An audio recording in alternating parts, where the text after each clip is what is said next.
Hello and welcome to Momentum Fitness and Health. My name is Jason Venkis. I'm the founder of Momentum. I'm a board-certified holistic health coach as well as a certified personal trainer. We had such great success with How Much Sugar Part 1 that we wanted to bring you How Much Sugar Part 2 with 6 completely different items.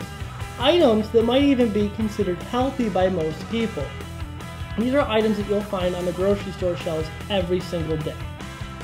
Now, did you know that the USDA recommends we get no more than 10 teaspoons or 45 grams of added processed sugar per day?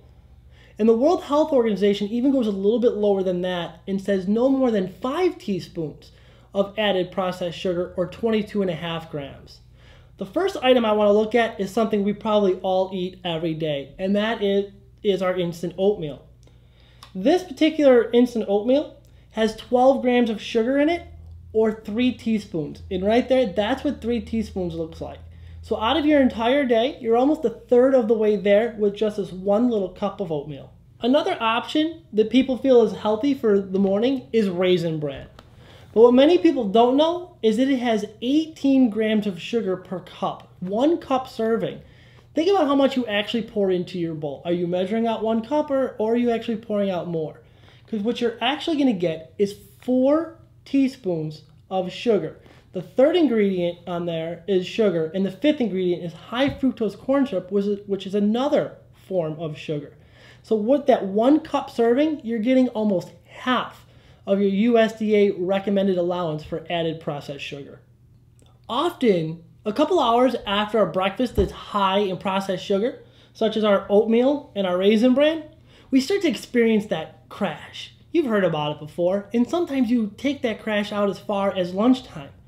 So at this point, what are your options? Sometimes you get busy at work, and it's not always easy to eat a healthy lunch. So we always go for what we think is healthy, and a lot of times we reach for that pre-made smoothie.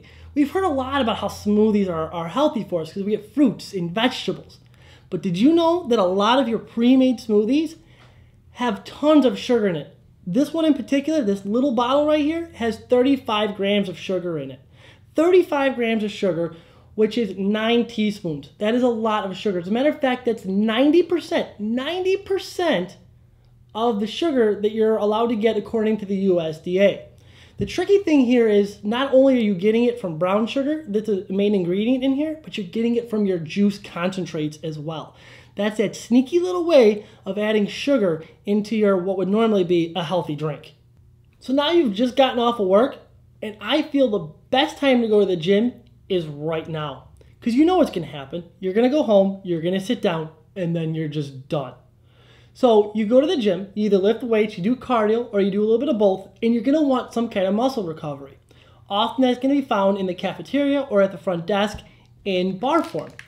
So there's a lot of different bars that are there, and they're typically presented to you as something that's very, very healthy. But this one bar by itself has 29 grams of sugar in it. 29 grams of sugar in this one seemingly healthy bar to help your muscles recover.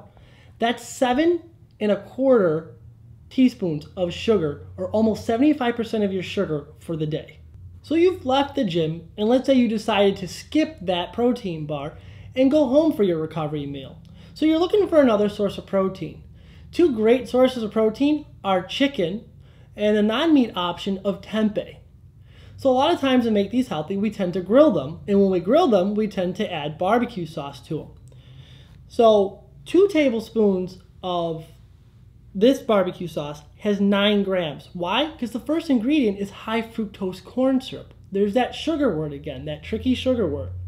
And that comes out to about 2 teaspoons or 20% of your sugar. Another popular option for a recovery meal tends to be a high carbohydrate meal, such as pasta.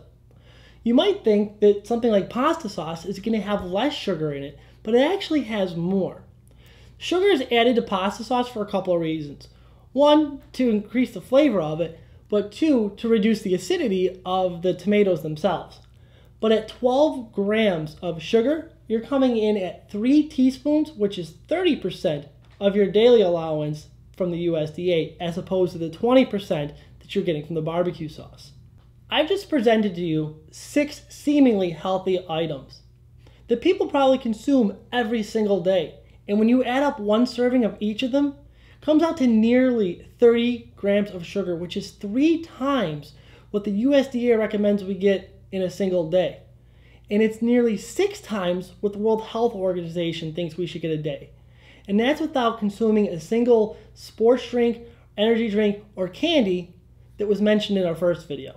Consuming that much sugar in a single day can accumulate to over 150 pounds in just 1 year for one person. And this leads to diabetes, obesity, as well as heart disease, 3 major killers. What I want you to take away from this is an understanding of how to educate yourself, how to read the labels properly. Understand that 4.5 grams is equal to 1 teaspoon of sugar, and the USDA recommends no more than 10 teaspoons, or 45 grams, and the World Health Organization no more than 5 teaspoons, or 22.5 grams. So please, read your labels and understand your serving sizes. I'm Jason Benkes from Momentum Fitness and Health. Until next time, may your life be filled with peace, balance, and harmony. Namaste.